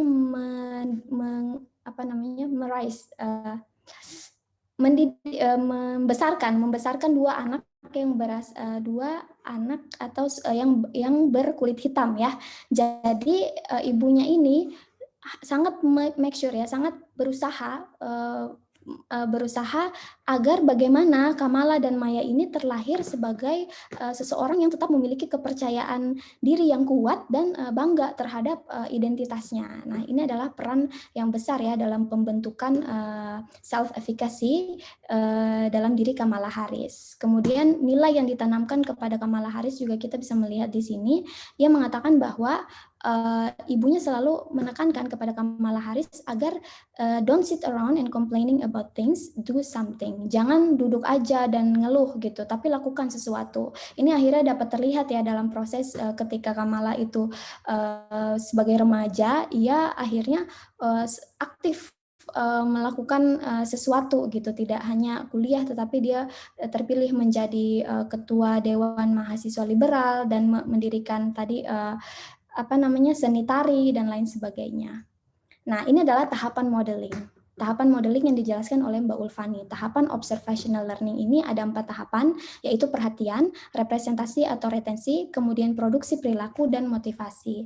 Jika kita lihat perhatian dari yang Kamala ini dalam tahapan pertama memperhatikan perilaku ibunya sebagai aktivis dan akademisi yang sukses. Yang kalau kita lihat itu juga merupakan cerminan dari diri Kamala Harris. Beliau seorang yang lulusan S3 ya, PhD, akan tetapi beliau juga seorang politikus yang hebat juga gitu. Nah, ini kita melihat beliau memperhatikan perilaku ibunya. Kemudian beliau mengingat apa saja perilaku ibunya yang bisa dia tiru. Nah, pada akhirnya beliau memproduksi dalam bentuk perilaku. Ia aktif dalam kegiatan kemahasiswaan, kemudian berusaha mempertahankan performa akademiknya. Nah, motivasinya akhirnya ia berhasil menyelesaikan PhD dan berhasil berperan dalam dunia politik. Jadi motivasi ini berasal dari nilai-nilai yang sudah ibunya tanamkan dan pencapaiannya yang ia raih secara perlahan. Nah, ini adalah Ibu Kamala Harris yang Shamala Gopalan yang bisa dilihat dari berbagai artikel. Ia selalu menyatakan bahwa ibunya ini adalah model dalam kehidupannya. Ia selalu sumber inspirasi dari Kamala Harris ini adalah sosok Shamala Gopalan ini. Nah, selanjutnya selain ibunya, Tentu seperti yang sudah dijelaskan oleh Mbak Ulfani mengenai observational learning ya, Kamala Harris juga beberapa contoh belajar dari mengamati situasi yang ada di sekitarnya, dari sahabatnya, kemudian dari rekan-rekan politiknya. Jika kita lihat, rupanya ia mengatakan bahwa alasan ia ingin menjadi seorang jaksa adalah melindungi orang-orang seperti sahabatnya. Nah, seperti apa itu sahabatnya? Sahabatnya adalah Wanda Kagan. Wanda ini sahabatnya semenjak dia high school. Wanda ini sering dianiaya oleh ayahnya. Jadi dalam cerita lengkapnya Wanda selalu dianiaya oleh ayahnya. Kemudian Wanda curhat kepada Kamala Harris hingga pada puncaknya Kamala meminta Wanda untuk pindah ke rumahnya, untuk tinggal di rumahnya, dan pada saat itu Kamala Harris ini termotivasi untuk menjadi seorang jaksa agar melindungi orang-orang seperti Wanda ini. Nah, dapat dilihat di sini ada namanya observational learning. Jadi Kamala tidak harus mengalami apa yang diderita seperti Wanda, akan tetapi dengan melihat apa yang dilakukan Wanda, akhirnya ia menemukan sumber inspirasi dan motivasi untuk mengambil jaksa ini. Nah, selanjutnya seperti tadi ketika saya sempat penasaran kenapa Kamala Harris itu sebelum-sebelum ini sepertinya dikenal sebagai Black American, padahal Black Senator ya, padahal dia semenjak umur 7 tahun dibesarkan oleh ibu dari seorang yang berasal dari India dan berlatar belakang agama Hindu gitu. Nah dari sini akhirnya mungkin masih terbatas ya contoh-contoh dan bacaan saya, cuman ini mungkin bisa kita jadikan contoh salah satu observational learning lainnya, bahwa ada beberapa kasus mengenai Hindufobia ini akhirnya media tidak terlalu menunjukkan sosok Hindu atau sosok India dari Kamala Harris ini, Asian American dari Kamala Harris ini, namun lebih menunjukkan bahwa beliau ini adalah sosok Black American. Nah, dapat dilihat di sini ada salah satu mantan gubernur yang juga cenderung menutupi identitasnya sebagai Asian American, dan di sini juga ada salah satu senator Tulsi Gabbard yang mengatakan bahwa Hindufobia itu masih ada di Amerika gitu, dan masih ada di Amerika gitu ya. Jadi ini saya sempat berpikir bahwa bisa jadi ada observational learning di sini hingga membuat Kamala Harris tidak terlalu menunjukkan dirinya sebagai sosok Hindu atau sosok Asia Amerika tadi ya, India. Nah, akan tetapi kenapa setelah terpilih atau sebelum detik-detik terpilih ya, ketika dia sudah menjadi role model, sosok Asian American dan sosok Hindu ini ya ditampilkan saja gitu. Nah, saya menyimpulkan mungkin kita bisa coba untuk melihat ya di balik kita coba untuk melihat bahwa bisa jadi karena karakteristik modeling si Kamala Harris ini sudah menjadi role model yang memiliki status dan prestige ya. Kamala memiliki status yang tinggi yang membuat statusnya sebagai India menjadi hal yang dapat ditoleransi, bahkan dianggap sebagai suatu achievement sebagai first Asian American US President elect. Nah, untuk yang ini mungkin kita bisa mengambil sebagai adaptasi teori pengaplikasian teori Albert Bandura dalam Kamala Harris ini. Dan selanjutnya dengan status yang dan prestis yang tinggi ini, kita dapat melihat Kamala memang sudah menjadi role model dari all generation. Kemudian di sini juga dia menjadi kebanggaan ya untuk para imigran dan kaum minoritas yang pada akhirnya dia berhasil menjadi sosok yang sangat menawan ya, wakil presiden Amerika Serikat. Nah, bagaimana sih sumber-sumber pembentukan? Apa saja sumber-sumber pembentukan efikasi diri dari Kamala Harris? Nah, di sini seperti yang sudah dijelaskan oleh Mbak Ulfani, kita lihat ada 4 ya sumber pembentukan efikasi diri. Pertama, performance attainment, kemudian vicarious experience, dan verbal persuasion, kemudian ada psychological states. Nah, dari performance attainment ini prestasi yang ia raih perlahan-lahan ya, prestasi dari masa lalu. Ia berhasil selesai S1, ia berhasil mendirikan seni tari, ia berhasil menjadi ketua ketua mahasiswa liberal dan lain sebagainya. Ini menjadi salah satu bentuk efikasi diri dia di remaja. Kemudian ia melihat keberhasilan kedua orang tuanya yang tadi ya similarity sama nasibnya dengan dia sebagai Black American, juga sebagai seseorang yang dari wanita juga dari kaum minoritas juga, akan tetapi orang tuanya berhasil mendapatkan pencapaian yang sangat luar biasa. Ini akhirnya membentuk self-efficacy diri di dalam diri Kamala Harris. Dan verbal persuasion, semangat dari ibunya yang ia tekankan tadi, don't sit around and do something, itu akhirnya terus memotivasi Kamala Harris. Dan healthy mind and positive environment, psychological state yang bagus dan yang baik akhirnya membuat Kamala Harris membutuhkan self-efficacy Kamala Harris ini bisa dikatakan sempurna. Nah, perilaku disfungsi, saya tidak menemukan perilaku disfungsi di dalam diri Kamala Harris, karena itu juga bisa mungkin jika dikaitkan dengan apa yang sudah Mbak Ulfani jelaskan, bisa jadi karena efikasi diri yang baik, hingga akhirnya bisa menghadirkan regulasi diri yang baik atau kemampuan Kamala ini mengontrol perilaku. Tentu masih sangat banyak kekurangan dari pemaparan saya, mohon maaf Ibu Bapak dan rekan-rekan semua. Terima kasih, kesempurnaan hanya milik Allah Subhanahu wa taala. Terima kasih. Assalamualaikum warahmatullahi wabarakatuh. Waalaikumsalam warahmatullahi wabarakatuh. Ya, bagus sekali ini apa yang disampaikan oleh Nazla ya. Itu dari sisi Bandura ya. Kalau kita memang fokus pada Bandura, seperti itu yang disampaikan oleh Nazla, sehingga kita tidak melihat celah. Namun kalau kita melihat mencoba untuk membandingkan dengan teori yang lain ya. Katakan dia sukses ya, pada usia 25 tahun dia bisa menghasilkan gelar PhD, yaitu jarang banget orang dengan umur 25 tahun sudah doktor ya, sementara Kamala berhasil. Namun perceraian dari orang tuanya itu juga menimbulkan trauma ya. Mungkin kalau kita bisa bahasa Freud, itu di bawah alam tidak sadarnya. Sehingga kita lihat kan dia nikahnya umur 36 tahun, dan itu pun juga dengan duda. Nah, namun dia bisa menyalurkan ya energinya dan semuanya itu yang di luar itu ya. Jadi bagaimana dia bisa melihat hal yang positif di dalam dirinya, dan juga bagaimana dengan cerdasnya masalah fobia ini tidak ditonjolkan tadi ya, tapi kemudian dengan dengan cara yang lain. Baik, Ibu dan Bapak sekalian, saudara sekalian, kita sudah sampai di ujung acara, di mana dipersilakan untuk bertanya, dan ini waktu kita tinggal 15 menit untuk tanya jawab. Kemudian nanti dua presentan akan memberikan kuis ya, kuis, dan nanti Mbak Dewi yang akan pandu. Baik, terima kasih banyak atas perhatian Ibu Bapak Saudara, dan juga kepada Ulfani dan Nazla yang telah dengan sangat baik dan menarik menampilkan teori kepribadian Bandura.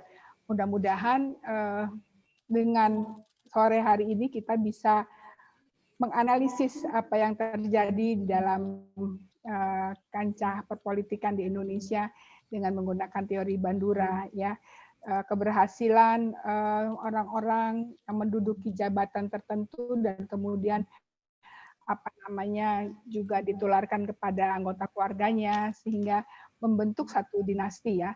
Nah, ini masuk bisa dalam penjelasan dari Bandura.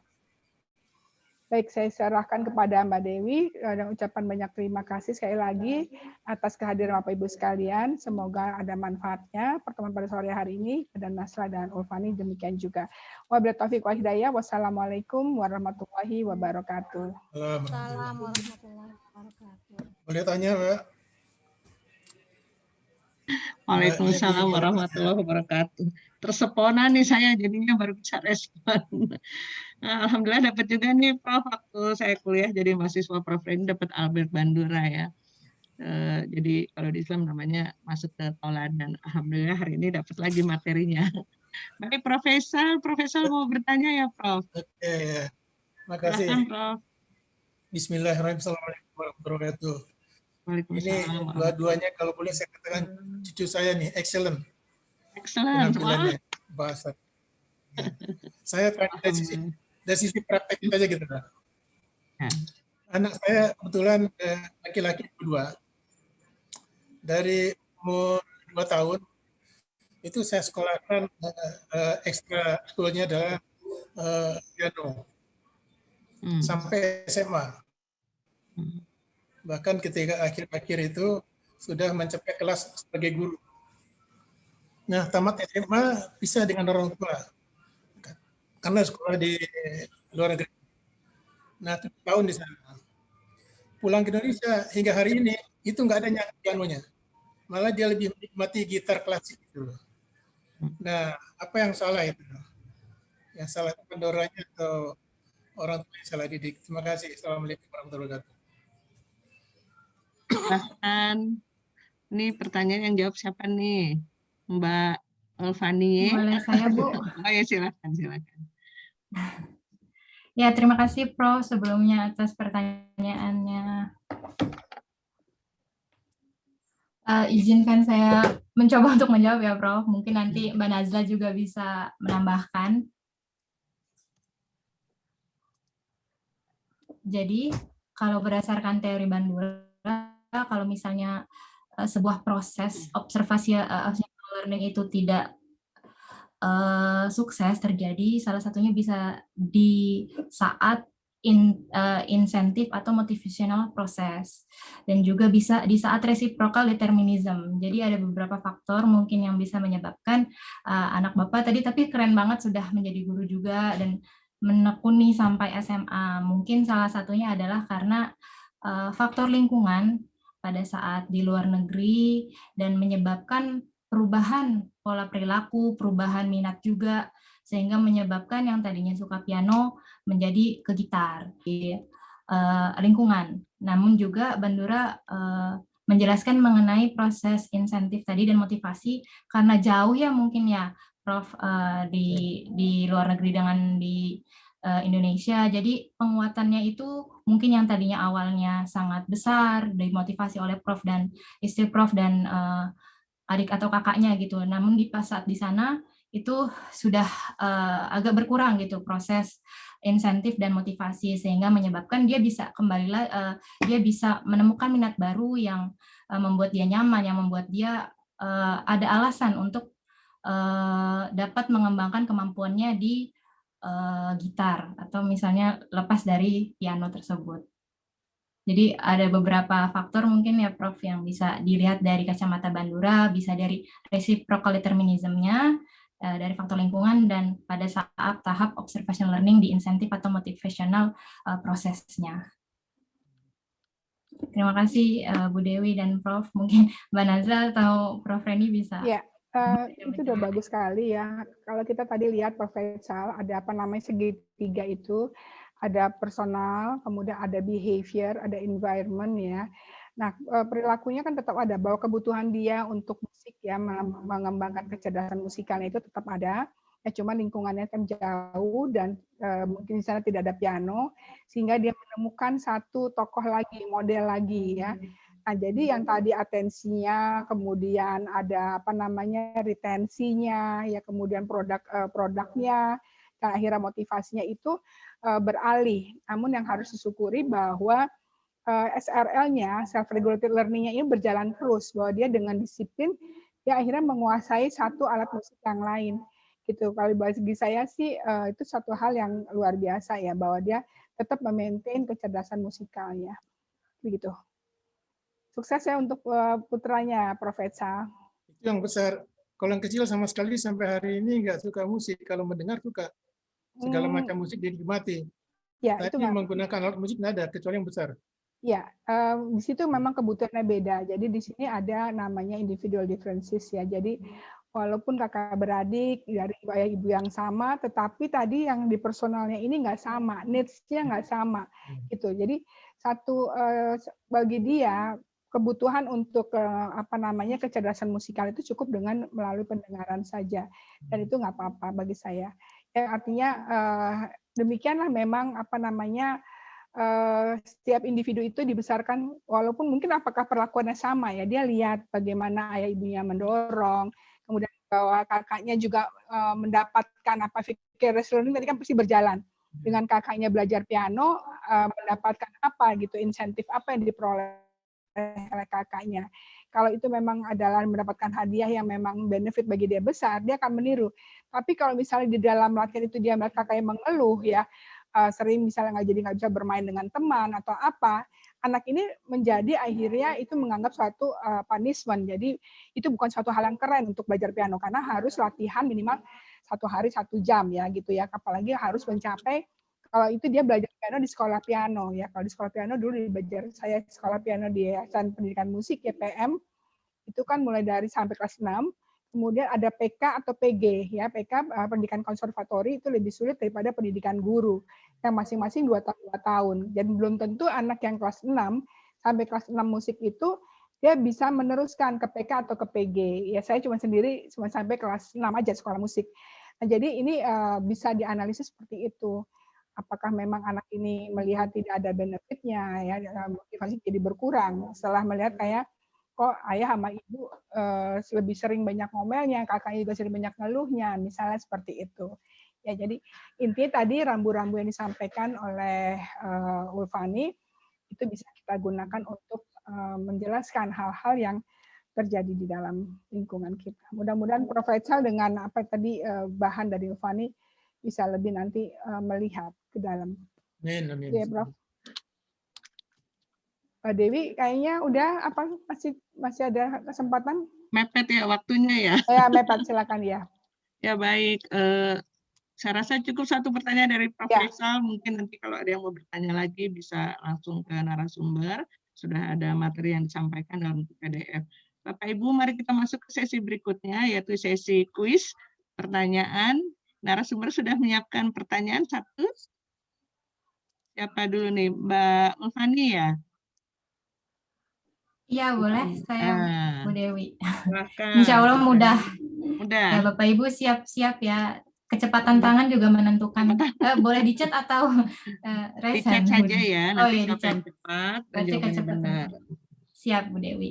Ya, pertanyaannya adalah, sebutkan salah satu perilaku disfungsi yang dijelaskan oleh Bandura. Satu saja.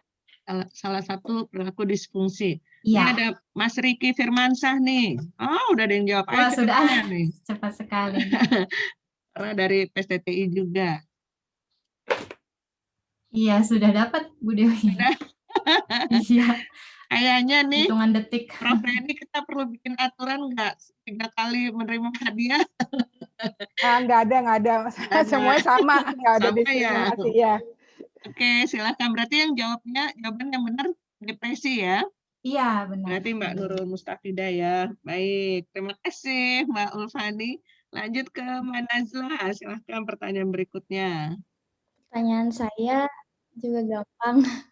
Ya. Siapakah model yang sangat berpengaruh dalam kehidupan Kamala Harris dan apa karakteristik model yang dimilikinya? Aduh, kalau saya yang jawab nggak boleh ya. Silakan peserta yang bisa menjawab. Nama lengkap ya Pak, Bapak Ibu. Ada namanya gitu. Ya, namanya dan karakteristik modelnya tuh apa? Wah, namanya tadi siapa ya? Taunya tokohnya Mbak Emma, Bu Emma, ayo Bu Emma. Ayo jawab. Denny harus dielaborasi, nggak boleh terus ibunya aja, Den. Silahkan ditambahkan yang lain, silakan. Ini ada Mbak Fira, ayo. Ini Mas Bahrun, ayo jawab Mas Bahrun. Nah, udah tuh Bu Yuli. Yuli Ramelan. Jawabannya benar nggak nih Mbak Nazla? Boleh. Ya. Karakteristik modelnya apa Bu? Oh iya, tuh lupa. Modelnya. Ini Pak Joko jawab. Sebutkan namanya Pak Joko, itu ibunya aja nggak boleh nih, sama narasum harus ada namanya. Ayo lanjut. Oh, oke. Ini jawaban dari. Bagaimana Mbak Nazla? Ini namanya benar Mbak Yuli Ramelan. Ini ibu ya atau Mbak ya? Maaf kalau salah. Syaimala Haris dan karakternya verbalis, betul nggak? Salah ya. Salah. Namanya sudah benar tapi salah. Ayo. Ini Pak Joko karakternya juga belum tepat ya. Don't sit around. Karakteristik of modeling yang ada 3 tadi, ada status, tipe tingkah laku, dan kesamaan. Nah, apa salah satu karakteristik modeling yang dimiliki modelnya ini? Ini kayak kalau saya jadi Susah ya? Ya sudah Bu, kalau susah. Justru bagus itu udah dikasih kisi-kisi. Ini. Ya udah Bu, Ya sepertinya udah, bagaimana? namanya aja Bu. Namanya saja cukup. Siapa yang menjawab nih? Kalau lihat di layar, manggil Mbak nggak apa-apa ya, Mbak Yuli Ramelan ya? Nggak apa-apa. Saya ketikkan nomor HP saya, nomor WA, silakan mengirimkan alamat pengiriman ya 085678184885 ya, bagi yang baru mendapatkan info. Untuk nomor ini saya catat dulu. Pertama tadi Mbak Nurul Mustafidah, lalu ini Mbak Yuli Ramelan. Oke, mau ada tambahan pertanyaan lagi Prof Reni? Atau cukup saja? Boleh. Salah satu sumber efikasi diri itu apa bagi seseorang?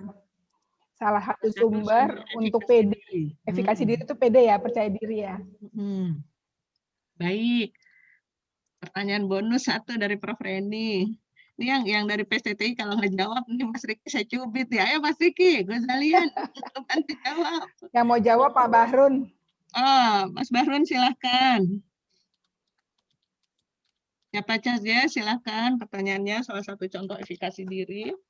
Ya, betul. Hanita. Halo Mbak Hanita.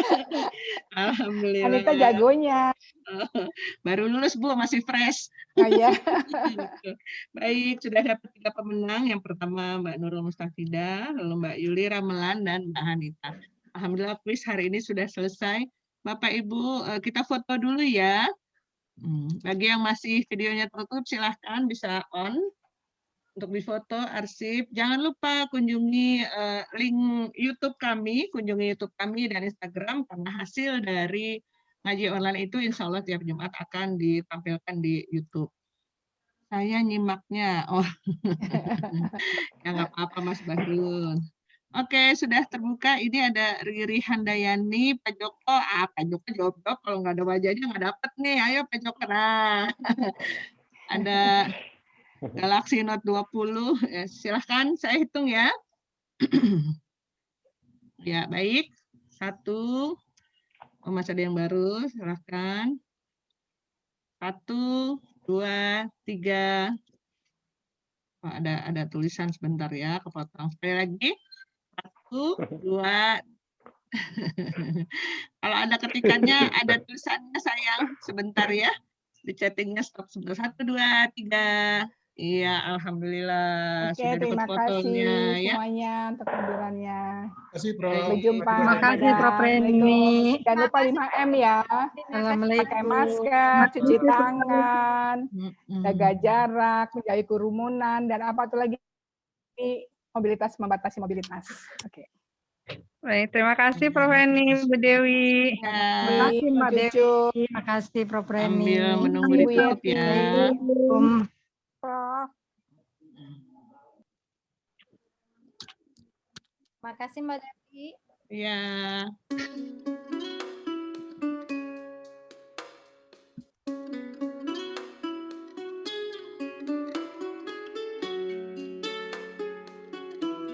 Assalamualaikum warahmatullahi wabarakatuh. Saya Khadijah atau Peggy Melati Sukma. Masya Allah, tabarakallah, syukran keluarga besar Maneri Cakes and Bakery mengirimi teteh paket ini. Masya Allah, ada 3 frozen brownies, cheese, peanuts, dan juga coklat. Dikemasnya juga higienis, lucu, kotaknya sangat kreatif dan ramah lingkungan. Tertulis di sini bisa didaur ulang dan dipergunakan kembali. Di masa pandemi kita diingatkan hand sanitizer, dan yang Masya Allah berisi buku dari guru kita Syekh Ali Jalil. Mari kita teruskan dakwah beliau, mari kita amalkan ilmu dari beliau. Mudah-mudahan Allah lapangkan, indahkan kubur beliau, dan kita yang ditinggalkan mengambil kebaikan dan keberkahan dari beliau. Insya Allah paket ini bermanfaat sekali. Syukran Manari Bakery. Wassalamualaikum warahmatullahi wabarakatuh.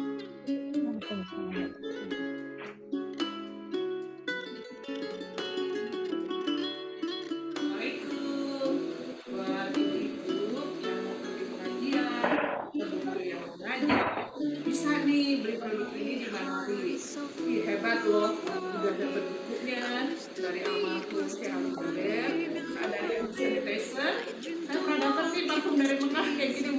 Alhamdulillah belum ketemu lagi, alhamdulillah dapat ya dari Manari.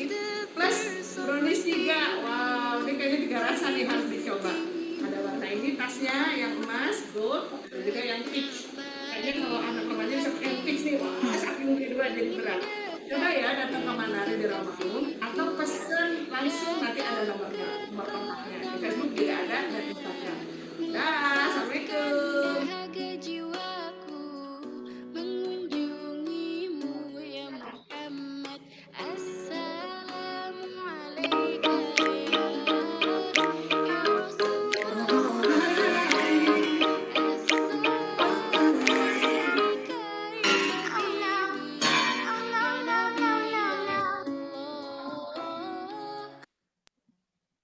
Iya, tadi potongan promo dari Manari. Keren Dewi ya. Jadi model. Saya mau lihat Prof Reni jadi model, biar seru ya Prof. Mudah-mudahan jadi laku di Manari.